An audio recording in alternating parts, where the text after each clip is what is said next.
The fax machine in the back office never stopped printing. When I took the night shift at the RadioShack in Odessa, my boss, Dale, told me one thing: don't touch it, just let it run. He said it was junk faxes, probably some old system still trying to sell to a company that should have died in 2008.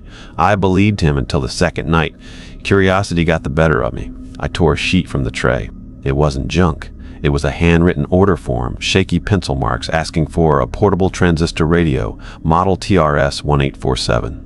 The shipping address didn't exist anywhere in Texas. At the bottom, in the same trembling handwriting, it read, "Please hurry, they're getting closer. I can hear them in the walls." Every hour, new faxes came, each one desperate.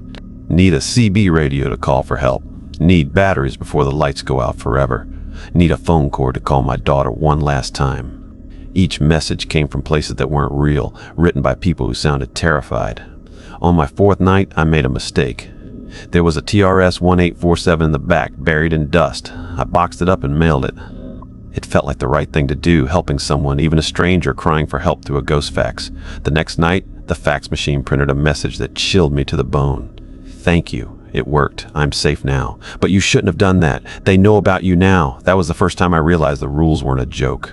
Inside the manila envelope Dale had given me were 7 handwritten rules dated 1994. They looked older than the store itself. The first one was about the fax. The last one told me to thank the store camera before leaving each morning. I laughed at first. Then the knocking started. 3 hollow knocks from inside the storage room, the room with only one door, the door I was standing in front of. The fax machine started printing again. Same line over and over. "They're coming to the store. They want to thank you." I hadn't slept in 2 nights, and the fluorescent lights buzzed overhead like a swarm of dying insects. The RadioShack was emptier than usual, or maybe I just hadn't noticed before. The aisles stretched long and empty, stacked with obsolete phone cords, dusty adapters, and half-forgotten gadgets. But tonight, every shadow seemed thicker, heavier, as if it were pressing against me. Rule 5 echoed in my head. Check the security monitors every hour. If you see someone standing in aisle 3, do not go out to help them. They will leave on their own. I didn't want to look, but something pulled me. The monitors flickered between static and grainy black and white images. Then, for a split second, I saw a figure. A man, tall, ragged, standing in aisle 3, just beyond the reach of the camera. He didn't move. Not really. His head tilted unnaturally, like it didn't quite belong to his body. My stomach churned. I forced myself to step back and breathe. It's a glitch. Just a glitch. Then the radio hissed. Static at first, sharp and grating, filling the silence of the store. I reached for the SW60 display radio, still tuned to 91.3 FM, just like Rule 6 demanded. The static broke into a voice, soft, urgent, foreign, but understandable. "RadioShack in Odessa, please. Can anyone hear us?" I dropped the radio. It bounced off the counter with a hollow clink. My pulse spiked. The voice repeated, more desperate this time, overlapping itself in a strange rhythm, almost like it was coming from multiple sources at once.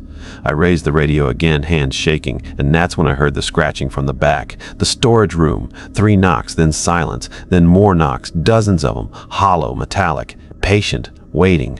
Rule 4, ignore it. The room only has one door and you're standing in front of it. I tried to convince myself that was enough, that rules kept me safe. But the sound seemed to seep under the fluorescent glow, crawling through the shelves, winding around my legs. My skin prickled, my heart thundering so loud I thought it might wake the dead. Another fax slid out from the machine. I hesitated.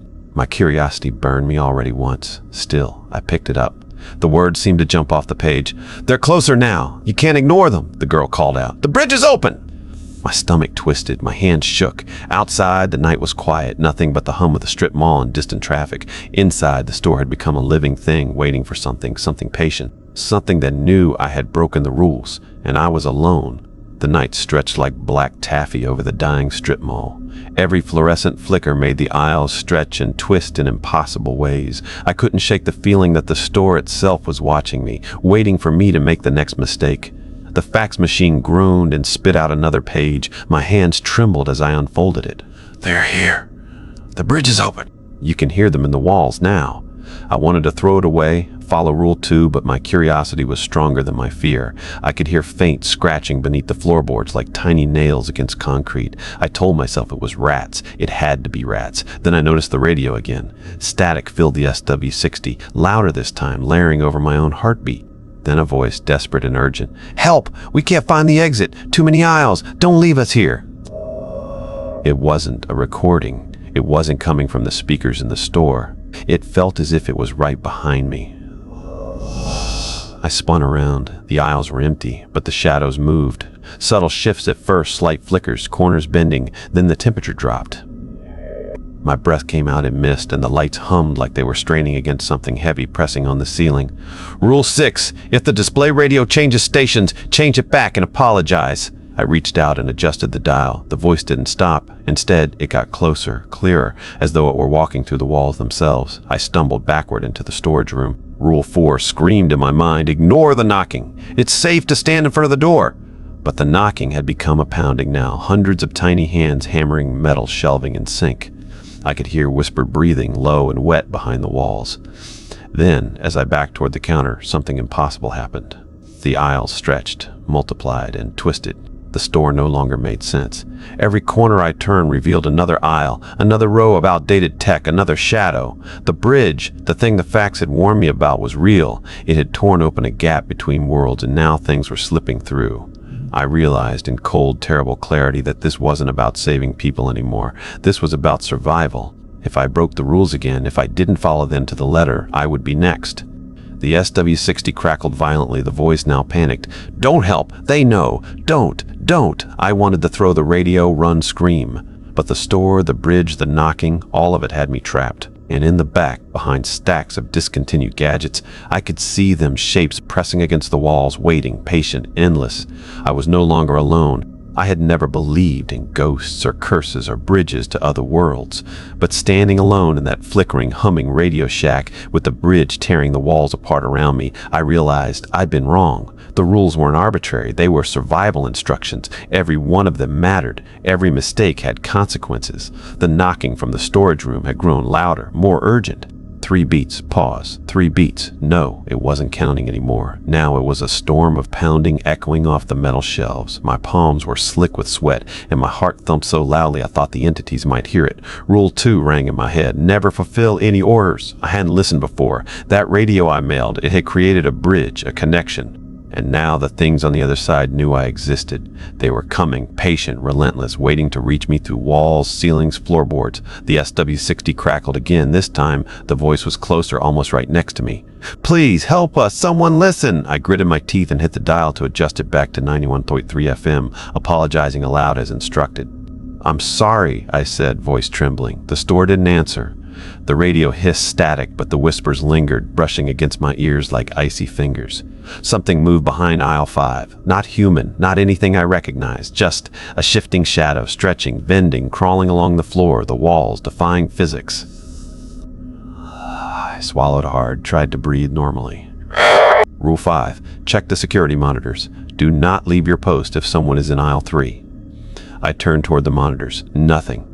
But I knew better. The camera never captured them fully. Shadows, shapes, whispers. They existed just outside the eye of the lens. I thought about calling Dale. Tried. Nothing. Voicemail, no reception. My phone, useless. The bridge didn't care about the outside world anymore. It had claimed the store. Then I heard it, a whisper from behind me. Cold, wet, urgent. Open the door, help us. I spun around. The storage room door stood shut, untouched. But the knocking had intensified. Dozens of hands, hundreds of them, hammering. I couldn't move closer, couldn't run, couldn't leave. The store had become a trap.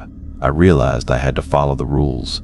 Everyone. Every rule without fail. Only then could I hope to survive. And even that, there were no guarantees. The bridge was open. The things waiting outside were patient, ancient, and growing impatient. I took a deep breath, wiped my clammy hands on my pants, and read the rules again, one by one, memorizing them, hoping, praying that the rules would be enough, because if they weren't, I would be next.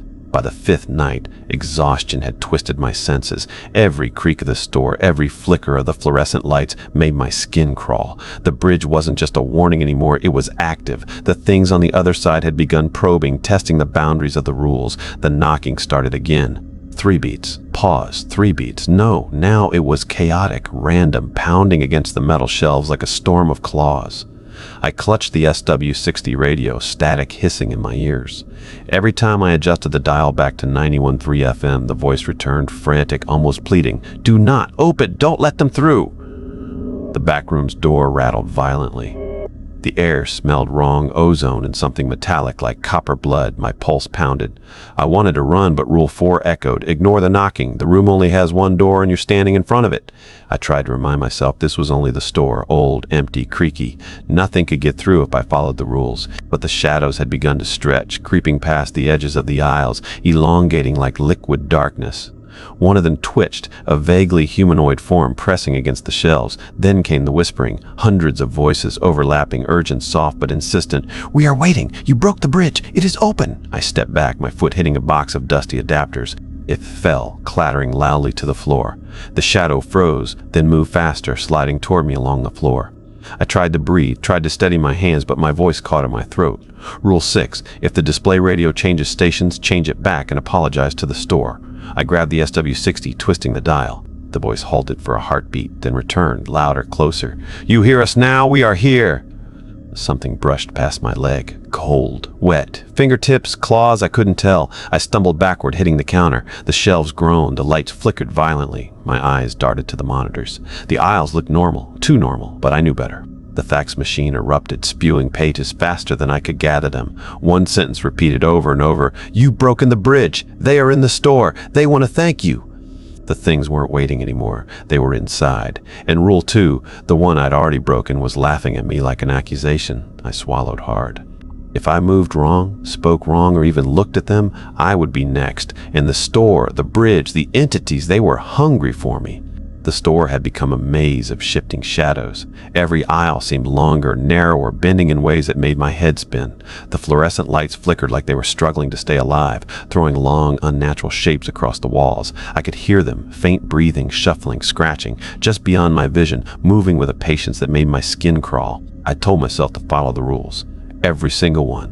But Rule 4, the storage room, was impossible to ignore. The pounding had escalated into a drumming that vibrated through the concrete floor. I stayed frozen at the counter, watching, heart hammering, palms slick with sweat. Then the walls shifted. I swear to God, they moved. Faces pressed through the plaster and drywall, elongated, pale, eyes wide, mouths opening in silent screams. I stumbled backward, choking, feeling as though their gaze penetrated my skull. The radio hissed static, then words. "Clear, human, urgent, please, don't look, they can see you." I shook my head, but my eyes were drawn back.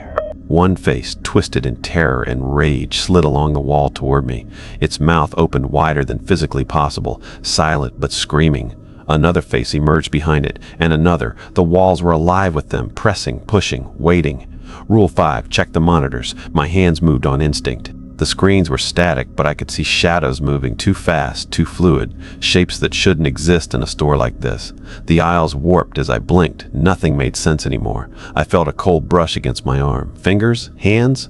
The radio screeched, the voice cutting through. "You let them through, now they're inside!" Panic clawed at me, but I remembered the rules.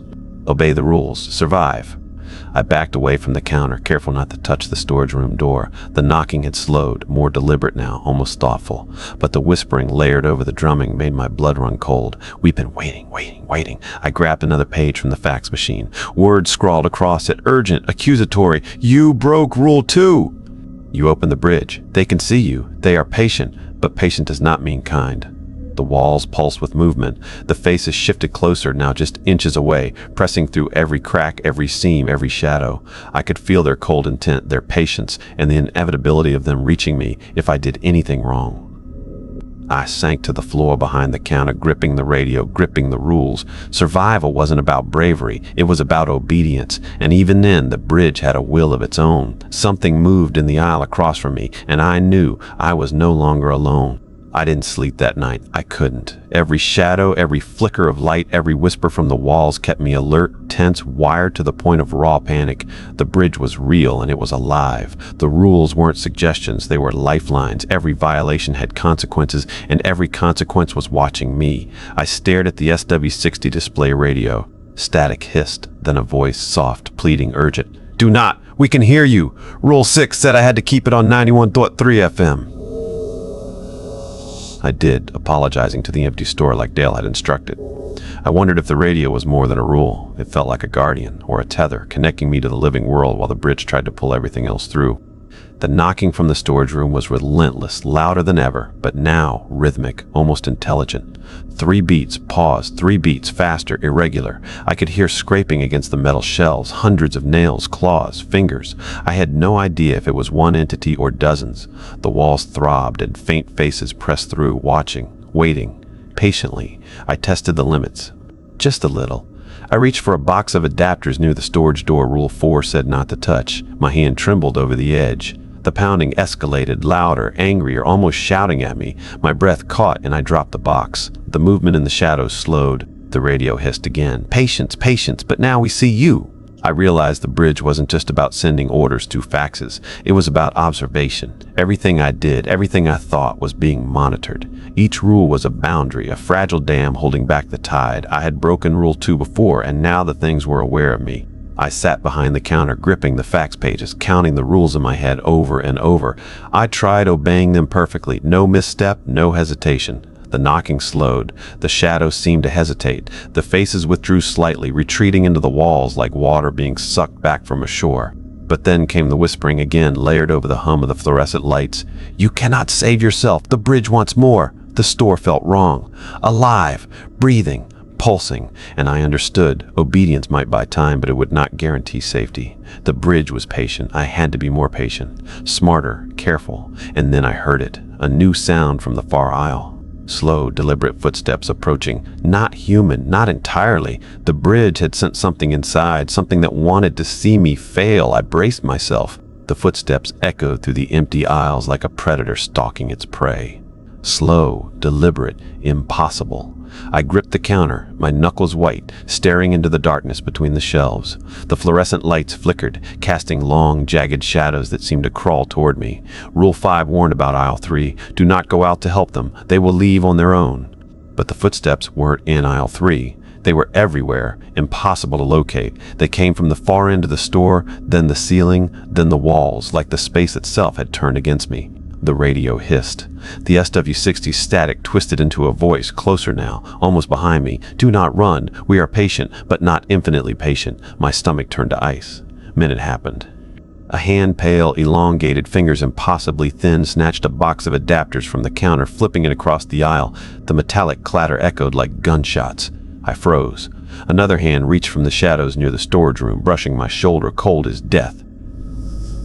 I yelped, stumbled backward, and hit the counter hard. The fax machine started printing again, pages piling up faster than I could throw them away. I grabbed one and the words burned into my memory. They are inside. They want to thank you. You cannot hide. You broke the bridge. I realized then that the rules were no longer just instructions. They were shields. Every violation I had committed before had weakened my defenses, letting the bridge probe further into this world. Now it was testing me physically. The aisle shifted again. The shelves bent, twisted like they were alive, creating impossible corners and dead ends. Shadows flowed along the floor like black liquid. The whispers returned, dozens of voices layering over each other, urgent, pleading, accusatory. You helped them. Now they are coming for you. The bridge hungers. I held the SW60 close, apologizing aloud as instructed, trying to anchor myself to reality. The hands receded slightly, then lunged again from multiple directions. I ducked, twisted, grabbed another fax page, shoving it into my pocket like a lifeline. Every rule mattered. Obeying them wasn't enough. I had to anticipate, to predict, to survive. The entities were learning me, watching me, waiting for a single mistake. One slip, and the bridge would claim me. I sank against the counter, panting, my eyes darting over the aisles. I knew it wasn't over. Not by a long shot. The bridge was inside the store now, and I was a target. And it was patient. I was shaking. Every nerve in my body screamed at me to run, to abandon the rules, to flee the store. But I knew better. Survival didn't come from instinct anymore. It came from understanding the rules, bending them just enough without breaking them. The bridge was watching, patient, calculating. One misstep, and I'd be swallowed. I glanced at the SW60 display radio. Static hissed. Then the fragmented voice. We are patient. We are waiting. Do not stop listening. I adjusted it back to 91.3 FM, apologizing to the empty store. My voice cracked. The shadows responded, retreating just slightly, but the movement in the aisles continued. Fluid, impossible, crawling over shelves and floorboards. Rule 2 haunted me. Never fulfill any orders. I hadn't listened before. That radio I mailed had created the bridge, letting something through, but now maybe I could manipulate it. Maybe I could buy time. I tore a page from the fax machine, read it, then deliberately left it on the counter instead of throwing it away. The knocking from the storage room intensified. 3 beats, pause, 3 beats, then an irregular, chaotic rhythm. The hands, if that's what they were, scratched and tapped, testing, probing. The shadows stretched toward me like black smoke. Faces appeared along the walls, pale, desperate, silent screams etched into their features. I realized something. They reacted to me. My fear, my hesitation, my obedience. They watched everything. I could control them, to a degree, by staying calm, following the rules perfectly, and using the fax as a distraction. I picked up another page, crumpled it slightly, then dropped it in the middle of the aisle. The shadows hesitated, pulsed, then recoiled, giving me a moment of space. The voice, closer than ever. You think you can control us? You cannot. The bridge hungers. I swallowed, my hands slick with sweat. Rule 1, keep the fax machine on at all times. Rule 6, keep the radio tuned. Rule 7, thank the store camera at the end of the shift. Obedience, precision, timing. That was the only weapon I had. The aisle shifted again, bending reality around me. One shadow reached from a corner, elongated impossibly, and I dodged, tossing another fax page toward it. The thing recoiled, but the sound of scratching and whispering grew, as if warning me not to grow confident. I realized I was learning the bridge, learning its patience, its patterns, and for the first time, I understood. Maybe I could survive longer than it expected. Maybe I could endure until morning. But I also knew something terrifying. The bridge didn't forget, and it didn't forgive. I thought I was learning the rhythm of the bridge. I thought I could bargain with its patience. But the bridge wasn't a being. It was a hunger, endless and intelligent in ways my mind couldn't grasp.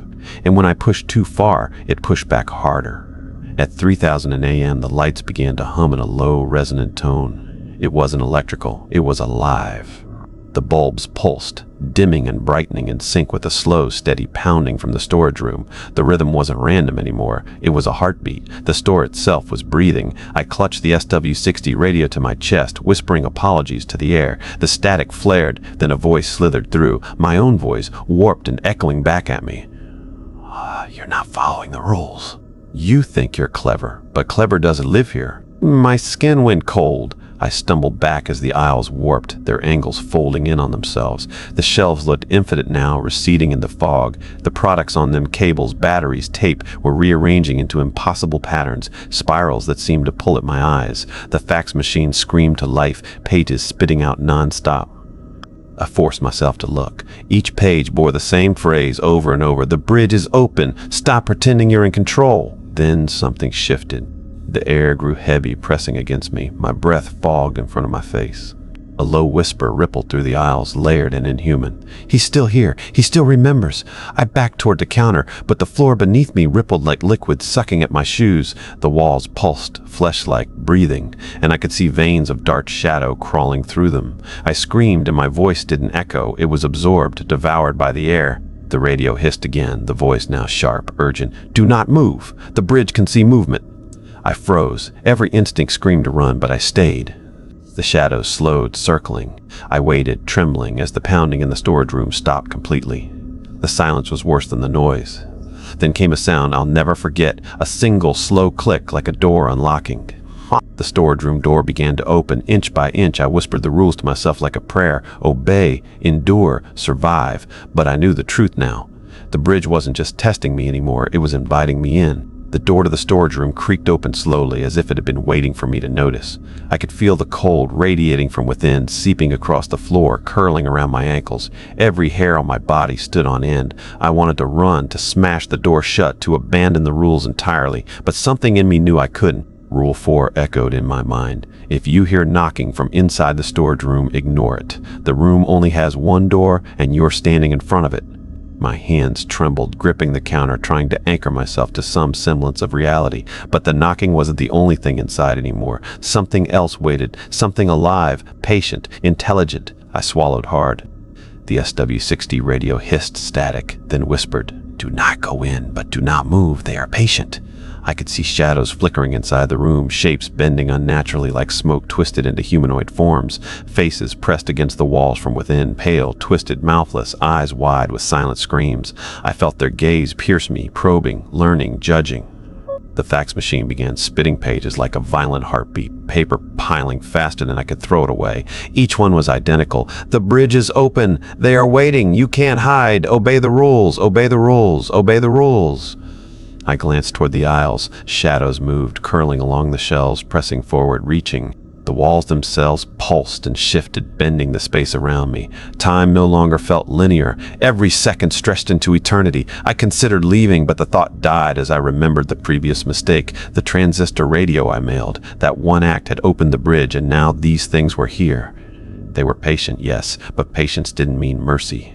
I took a deep breath and stepped closer, careful to remain behind the counter. The air grew heavier, the temperature dropping so fast I could see my own breath curling like smoke.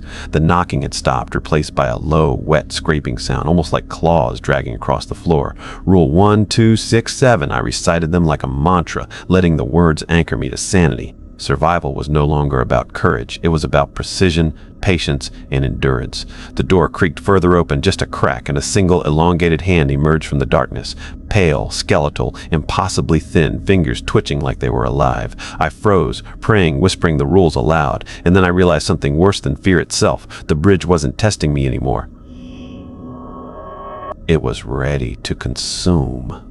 The hand didn't retreat. It emerged fully, followed by another, and then a shadowy shape slithered from the darkness of the storage room. The bridge had bled into the store, and the space around me twisted in impossible ways. Aisles lengthened, shelves bent, and the fluorescent lights flickered erratically, casting jagged shadows that seemed alive. Rule 4 screamed in my mind. The storage room only has one door, and you are standing in front of it.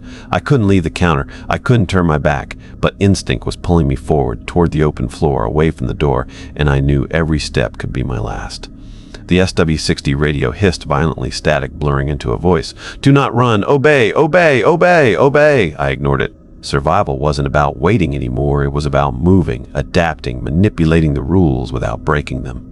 I grabbed a handful of fax pages, throwing them like improvised barriers. The shadows recoiled for a heartbeat, giving me just enough space to step off the counter and sprint down the warped aisles. The floor beneath me rippled. Every step felt like wading through molasses. Shadows twisted in impossible angles, curling along the shelves, chasing me. I could hear whispering, hundreds of voices overlapping, urgent, accusatory. "You opened the bridge, you let them through, they are hungry." I dodged a clawed appendage reaching from the wall, narrowly avoiding it scraping my arm. The shelves around me folded, forming dead ends, but I twisted, ducked, and sprinted, throwing another fax page into a shadow. It recoiled just enough to let me pass. The radio screeched. I glanced down. The SW60 had changed frequency on its own. I twisted it back, whispering an apology to the empty store. The voice stilled for a second, but then resumed, closer, clearer.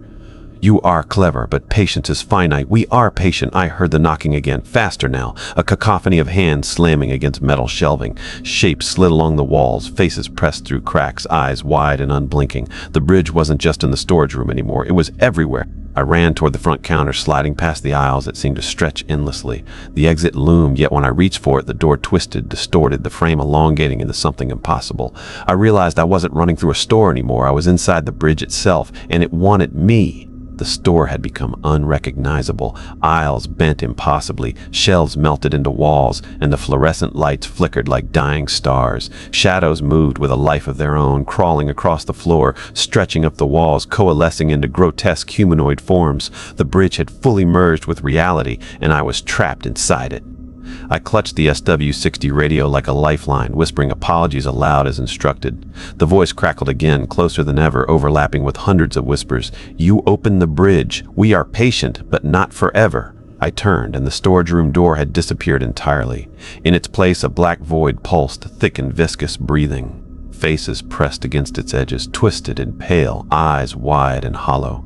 They weren't screaming. They didn't need to. Their mere presence filled the air with terror, the oppressive weight of inevitability.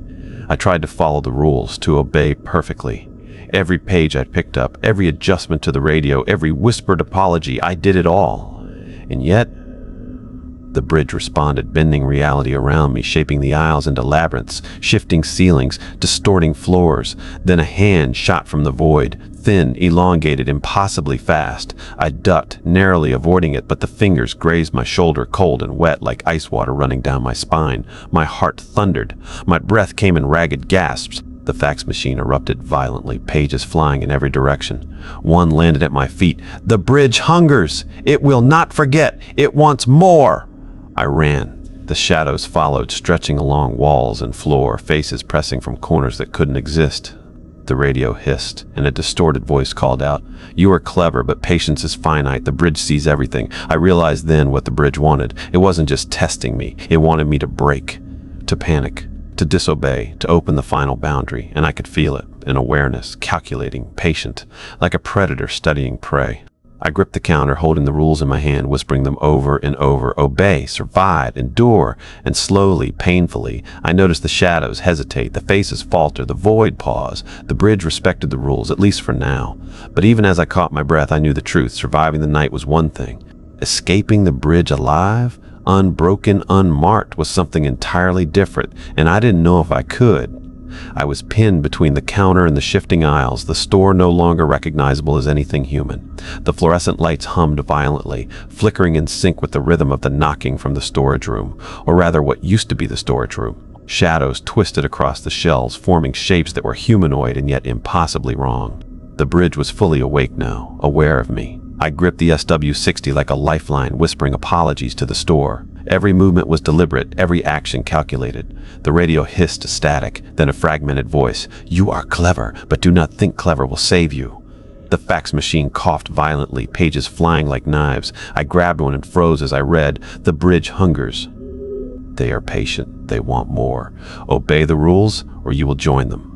I realized then that survival wasn't enough. I had to manipulate the bridge itself to outsmart it just long enough to reach daylight. My mind raced through every rule, every action, every minute detail. Rule 1, keep the fax machine running. Rule 6, keep the radio tuned. Rule 7, thank the camera. Obey. Precision. Patience.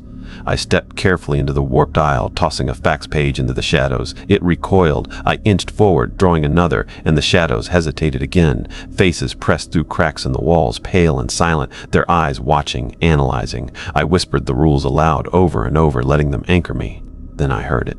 A wet scraping like claws dragging across the floor, and the void that had been the storage room pulsed and expanded. The shadows lunged. I darted forward, tossing more pages, apologizing to the radio, reciting the rules in a trembling voice.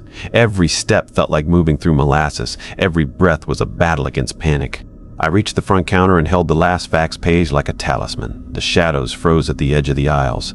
The void pulsed one final time, then withdrew slightly. The store trembled as though the bridge itself were struggling to assert dominance. I sank against the counter, exhausted, drenched in sweat, whispering the rules over and over.